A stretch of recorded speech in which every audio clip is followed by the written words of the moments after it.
All right. Hey, Awesome. everyone. This is Karen with the Rugger's Edge with my first time doing a pseudo webinar with my friend Gift Eglebu with Gift Time Productions.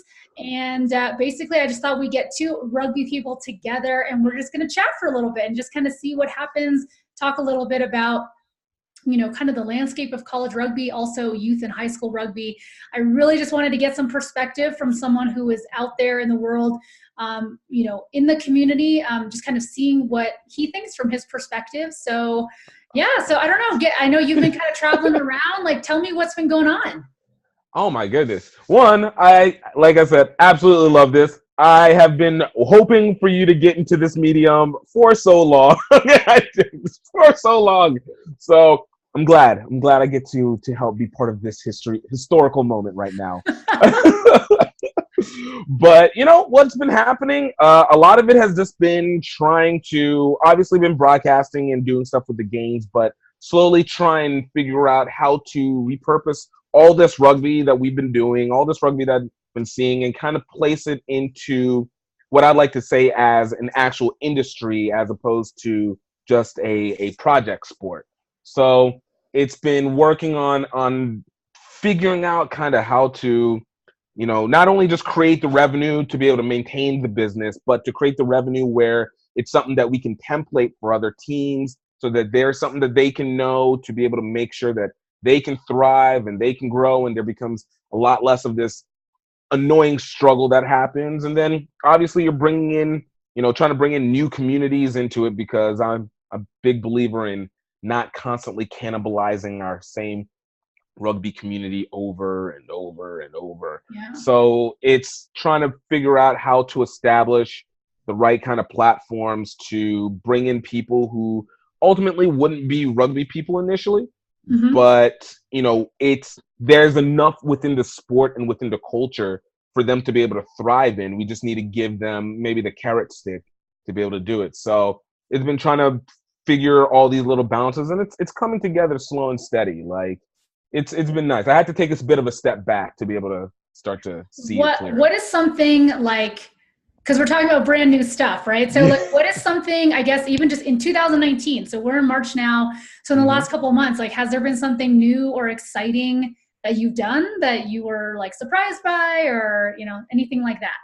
I think so. I'll even say my own self plug, but I started this organization. I started this event, the HBCU Rugby Class. Oh yeah, I saw and that. I started it last year, and it was for the exact intent of what I just was saying. I wanted to see, one, can we create a rugby event that is not an international event where we can, or an international pro event where we can commune a set of a community to be able to enjoy this sport, but not necessarily have to already have a prerequisite understanding of it in terms of they played it, or they watched it prior. Can we be an opening where it allows us to create this branch? So when I did it last year, which was a whole experience on trying to do event planning, that was a different game altogether. And so that learning process, but it allowed me to kind of see, one, how to combine not just community in terms of spectators, but how to do this cross community, cross genre, event. So working with a lot of music artists, and then working with different people within the community. Like last year, we had the mayor, we had one of the DJ hosts here in Baton Rouge, and then a couple artists, and I was able to kind of see how it would go. And so this year, doing it again, it set up a bit of a platform for me, because now, even though it's still new, people had kind of an idea of what was going on. And so there were a lot more people who were willing to be a part of it. So I was able to get more music artists. I was able to get more of the community, and everybody kind of comes in the same way, where it's like, what? There's rugby? Wow, what another alternative for our kids. And you just go from there, and you're like, okay, look, this clearly has a need. It just needs to be presented. And then when you tell people, like in Baton Rouge, you've had rugby here for over 40 years, 40, 50 years. And it's like, wait, we did? And it's like, and that's why I'm here, to help So bring you into this. what I found really interesting, obviously in my world of college, I mean, I love the idea of highlighting, so for those who people don't know, an HBCU, so historically Black college and College and universities, right? university. I mean, this sounds terrible. It's like, are there a lot of HBCUs with rugby? Is this a new thing for them? Was it, I mean, of the students I've, worked with, who might be interested in an HBCU, I don't even know if they would consider it, because I don't know that, they're not typically on the kind of, national radar, right? Like you see, Right. like, you see Lindenwood, you don't normally see like a classic HBCU would be like what's a big one that most people will recognize? Like what's the most Howard University, Morehouse, Clark Atlanta. Those are typically the big three that they'll find. Here you'll get Southern University. I mean, we're talking about 101 of these. But to your point, no, it's not, and it's kind of interesting because I mean within HBCUs, the universities that are part of it, like you see so many big names. Like there are a lot of big names that have come out of HBCUs. And while it's not under the guise of the classic rugby house, because they are relatively new. Like I think Morehouse started back in 2012, 2013, and they were the first ones, followed by I think followed by Prairie View A&M, FAMU, and then it's just kind of been this in and out of potential. But really, it's been those three, and really, honestly, the Prairie View A&M and Morehouse. But now we're starting to see a little bit of growth, like North Carolina A&T has started a women's team. And so they've been developing that one slow and steady, and Prairie View A&M has been working to develop a women's team. So while they're not in the guise of the traditional powerhouses by any means, the potential that these HBCUs do have is that they are also looking for ways of trying to find new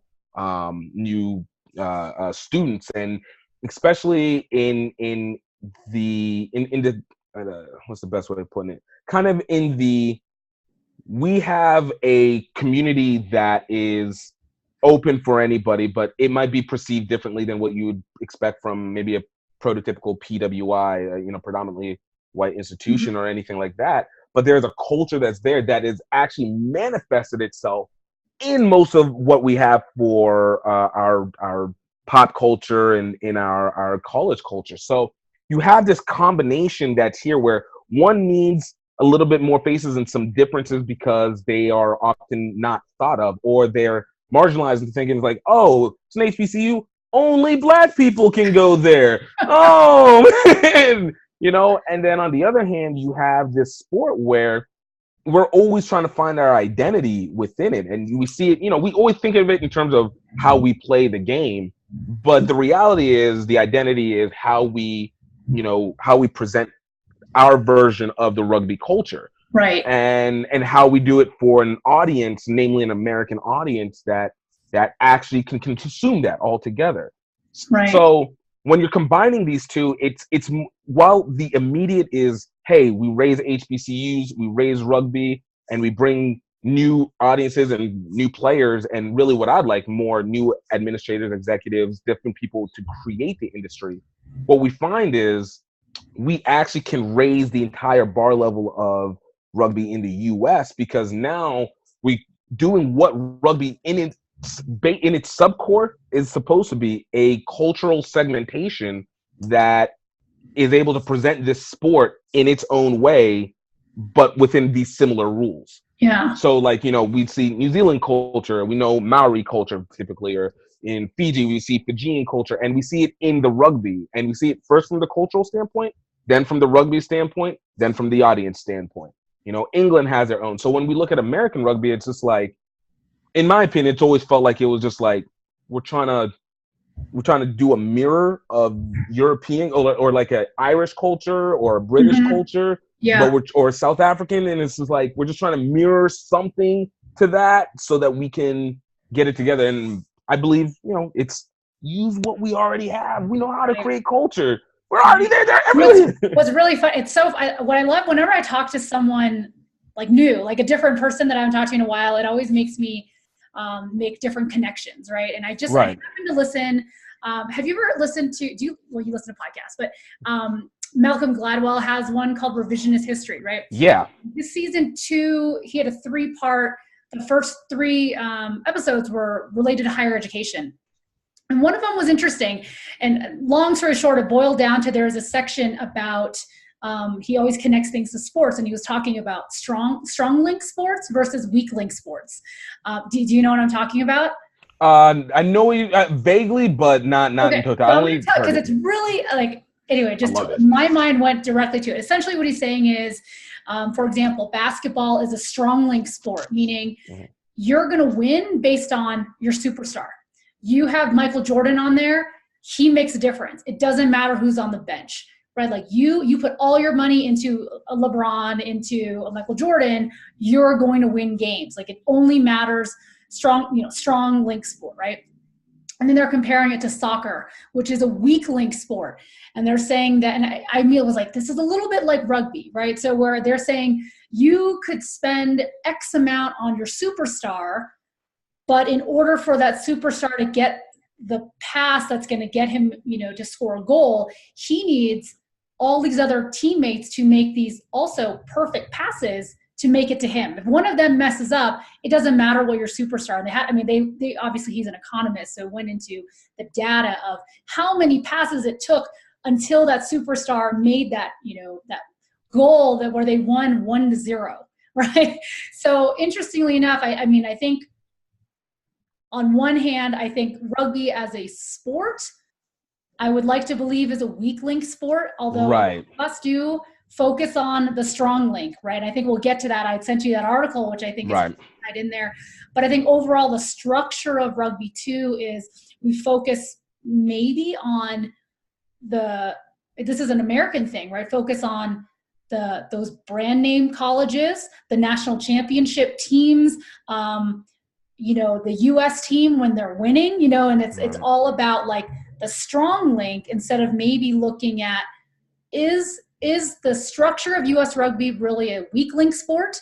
And also within the game, our players really, kind of that pay to play model, are we missing the idea that really for us to win, it's really about focusing on maybe the grassroots rugby and kind of the weaker link instead of the teams that are doing well. Right.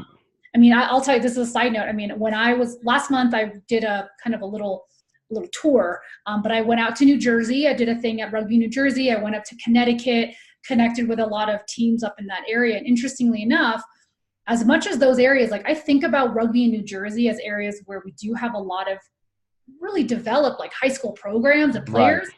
When I talk to the teams, the coaches are like, the hard part is, even though it's becoming kind of quote more popular, there's not any more teams adding. We're not getting more players. It's the same number of players going to the same teams. So I was trying to think of what, like Doylestown, I think is one of them in Pennsylvania. Like there are these popular teams, like they're growing. Or I did a presentation at Greenwich, like they're growing, they're steady, but they don't have more teams to play. We're not like adding more teams. And I see that a lot in a lot of areas. So anyway, I threw a lot out at you, but I don't know. What do you think about what I was just talking about? No, I think there's some validity that goes with that. And it goes back to where I've always, I kind of theorized and I guess more implied than said directly. But I think that what happens is within rugby culture here in the US, it does fit within the concept of the strong link, because we do look at those big names. But unfortunately, the catch-22 is a lot of the big name programs are not big names culturally. Like nobody knows Life. Like I don't even think in Atlanta most people know what Life University and that's right it is. But within the rugby culture, we can be like, oh, look at Life, look at St. Mary's. And it goes to what you're saying. It's reestablishing those same strongholds, but it's not creating anything new. And where I go into a certain level of self-cannibalization. Yeah. So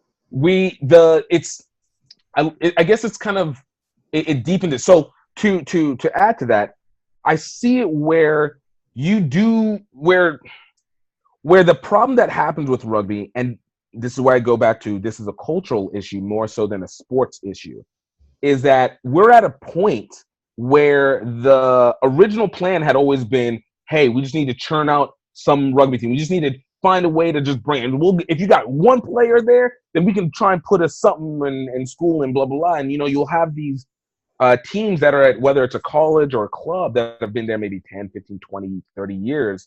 And they were able to churn out because they had one group of people who were so steady there for all this time that they were able to hold it. But as anything goes, father time kicks in, people start to drop off, and then we're seeing the limitation on the backload.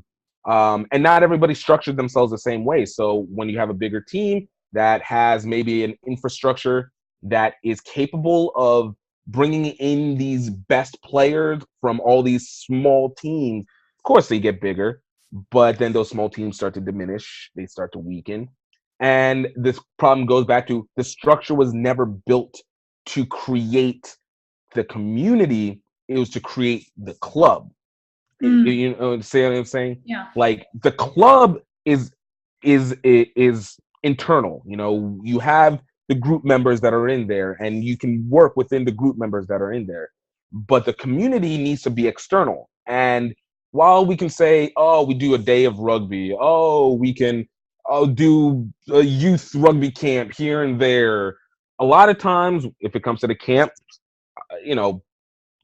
it's either pay or it's once every year. That doesn't attach anybody. It's just kind of have it where I even have friends of mine now who are like, oh, they played rugby at the Y that one time and it was really fun.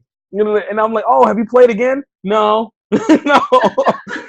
And what happens is you don't get to see that actual recharge back, which would actually create that, what we would say is the weak link, where we have these small integral pieces that are growing, and they're not hinged on any one large team anywhere. Right. But I think, like I said, it's a cultural, because we haven't created that structure, which I don't think we would have been capable of until now.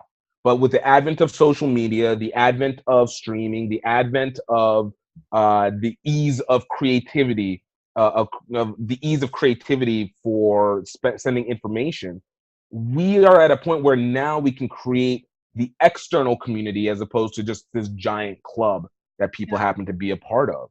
And I think that's the part. Yeah. I mean, so what do you think about? So for those, of you who maybe eventually will watch this, I will share. There's this article that I shared with Gift, and it was about kind of the potential demise of U.S. soccer. Right, that with the pay-to-play model, which is essentially the way they boiled it down, is you've got boys or girls that start out in a rec league. Like, by the way, my daughter's going to start a little mini soccer league this Sunday, right? And it's congratulations. I know. So she's 3. I mean, she goes out. There's 2 teams. They every Sunday for the next 2 months or whatever, and they do little skill stuff, and then they play a little mini game, and that's it. That's all they do, right? It's not but what they're saying is this model of, when you're little, your little kids sign up for something like this. And eventually my daughter potentially would hit a point where they would say, okay, if you want to keep going, now we've got to do a travel team.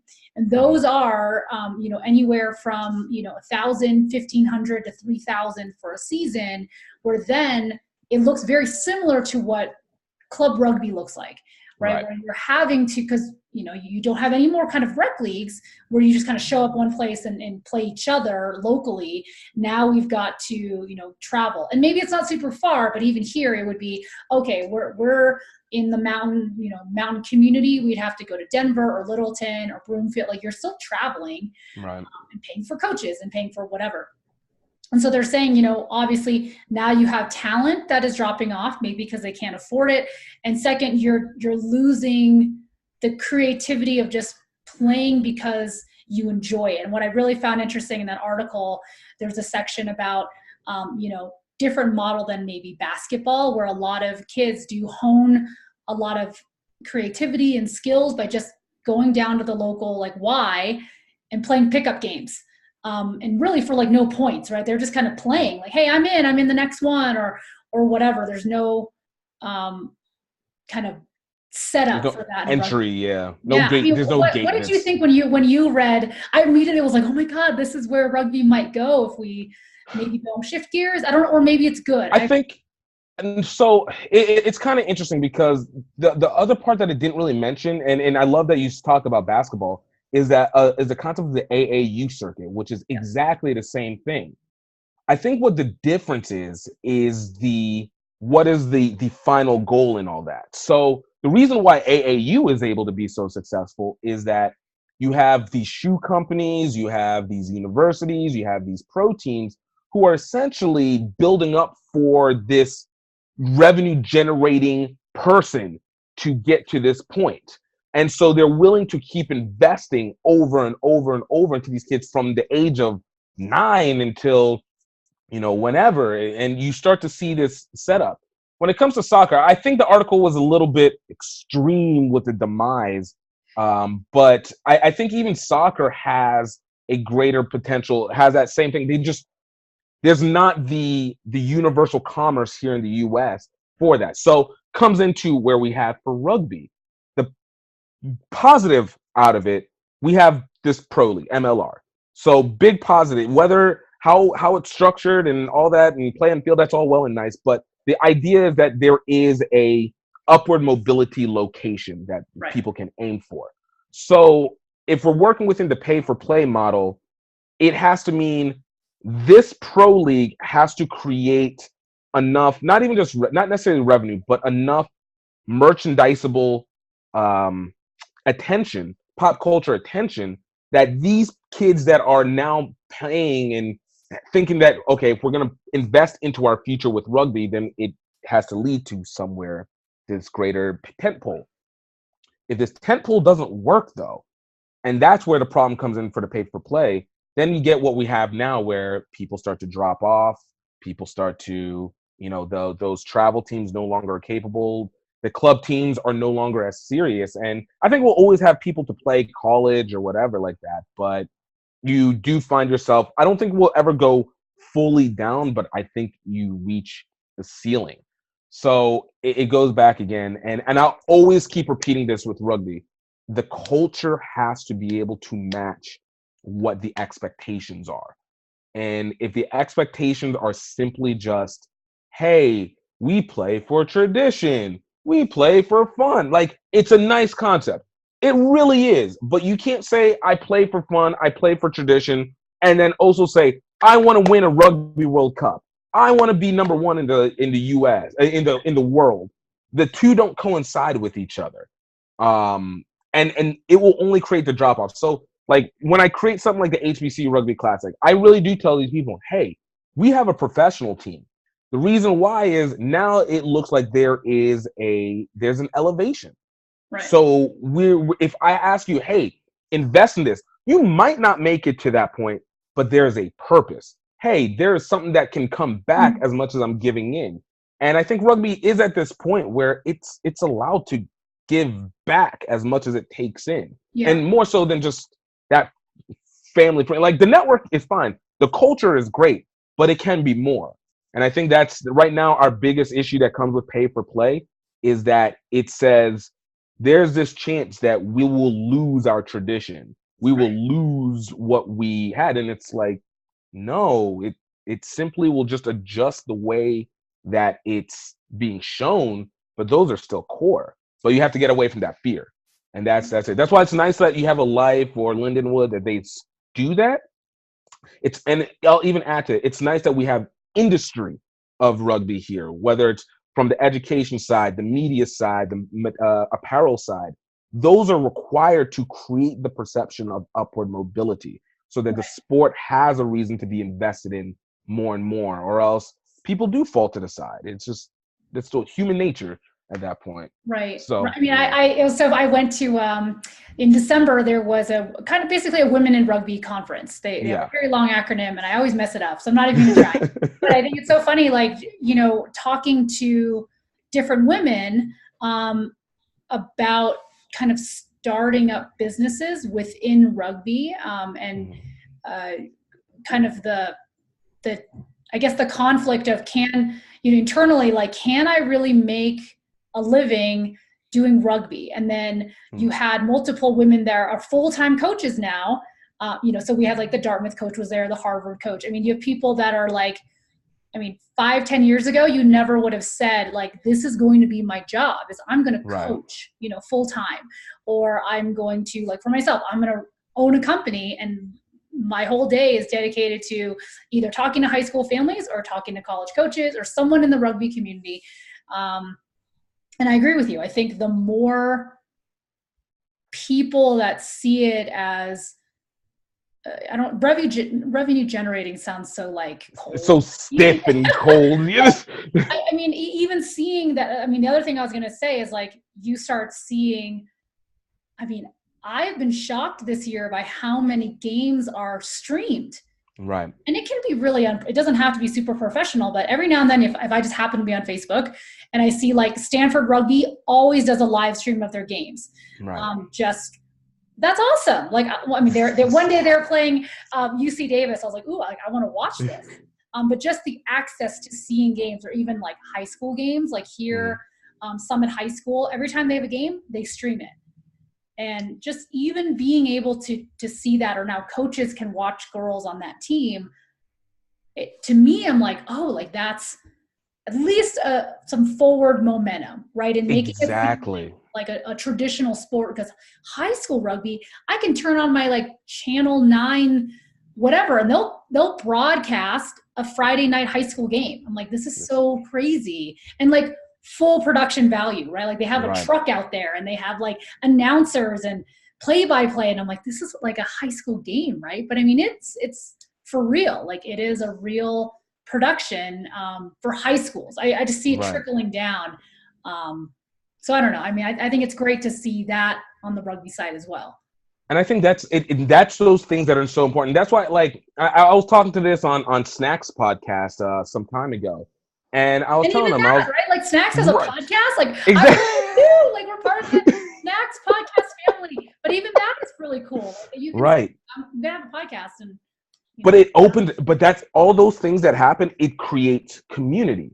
So, like, in the concept of using the production and streaming value, like the fact that I can see these people play as opposed to just read or hear or whatever, even if it seems small, for our minds and for the average spectator, that is a perception massive milestone. Like, we are a visual creatures, in some way, shape, or whatever. So we need to be able to connect in those kind of ways. And that's what creates a community that creates that profit margin, revenue generating, self-sustaining kind of program. And so but those are, again, cultural things that I think were not necessarily capable before, because we had gatekeepers. You were limited to who would be broadcasting, and not to mention the costs were astronomical. Like, I remember before I ever started GiftTimeRugby and GiftTime Productions, I wanted to do a broadcast of one of our one of our Baton Rouge rugby games. I was like, these need to be seen somewhere, because the concept of a game being lost in memory is just so atrocious to me. Like, these should never be lost. I should know every game and see how I played regardless. But I called our local cable station, Cox Communication, and they're like, yeah, we can bring a truck. It's only $18,000. I'm like, I'm sorry, what? I was like, I'm thinking like, maybe 3, 4, no, 18 grand. And, most teams aren't creating that, and most teams, not even just creating it, not even conceptually, not even from dues, not from, well, really it's dues, and there's little quote sponsorships aren't going to do that. So, but now in this day and age, you don't need money. You can use almost $1,500 in equipment, and boom, you've now created a stream. And with that stream, you've created a level of programming that you can sell to these advertisers, which is what people typically would do. But the reality is, you can sell merchandise. You can create a commerce that associates your team to the people, which is what literally every other big sport does. That is the whole premise of it. But again, it's those things had to come into form. So it's nice to see where that it's moving up. And that's why I have a lot of hope for it, where we talk about, can you create an industry within rugby? And I have people ask me this all the time. I'm like, yeah, you have the numbers. The people are already, it's not like we're talking about, 50,000 people who are playing across the country. We're upwardly in the at least hundreds of thousands. And in terms of people who are spectators or at least knowledgeable, we're at least in the millions, seven, maybe low sevens to do it. That's more than enough to be able to do that. And that's without adding different, spectators in over time. But people need to have that habit, and they need to understand where it's supposed to go, and they need to have the emotional attachment to it. And once you do that, So I have a couple minutes left to chat with you. Oh, right. It always ends up like right to the end. You're like, oh, that was really good. So okay, if we do this right, and actually someone watches it, if you could give, I guess, someone like a takeaway or something, you're like, I would love someone out there to start doing this, right? Like one actionable item, something that they could do to, I guess, build our community or add to rugby. Like, what's one thing you're like, I wish more people would just do that? Like, what would that be, or what would it look like? I wish more people would film their rugby teams throughout the season. Not the games. I mean the teams themselves. Oh. I want the personalities. I want the people. I want the characters. I want the show of the rugby culture, and to have people put that out on a fairly regular basis. Because if I get to know you as a person in terms of how we visualize it, I would be more attentive to know what's happening with your team. I might not even care about the sport, but I just want to see, does this match what's happening over here, and vice versa. And the more that you do that, now it's like, okay, let me see. Oh, they seem cool, or I don't like them, or again, the premise of reality TV, but within this rugby sphere. Yeah, I mean, I will say before we go, I mean, I've noticed, I feel like USA Rugby has been doing a lot more of that with their players. Am I right? Like, I feel like I've seen more stuff out there of them, like playing little games, or like they did like a rock, paper, scissors, or there was the one where the women's team was like kind of, they were trying to like scare their coach. Like, it was just funny. Like, it was a funny video that got shared. Is that what you mean? Exactly. Like, those are things, and sometimes they don't always have to be as that manufactured, but yes, that is exactly what I'm talking. I want to know more about the players, because the more I know these players, the more I'm going to watch them, irregardless of whatever happened. I want to see, are you at your high, or are you low? And you have a perfect player like that. Naya Tapper does it by herself incredibly, and I'm glad she's finally pushing more towards the professionalizing how to do it.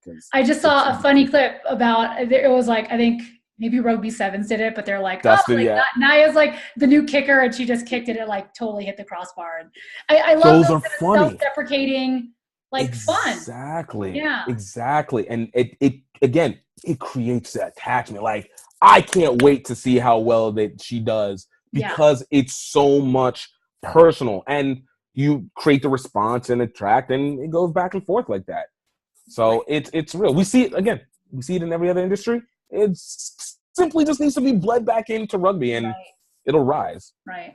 Well, so there's the challenge for everyone out there. Now we're going to see lots of videos of people like just living their rugby life. I am so glad we're able to do this. So let's definitely do this again. 100% going to do this again. To like upload this. Like, I don't know. So you will see this in like 2020. It's going to be the throwback Thursday. But have a great day. It was so good to see you, and we'll definitely touch base again. Sounds like a plan. All right, appreciate it. All right, bye.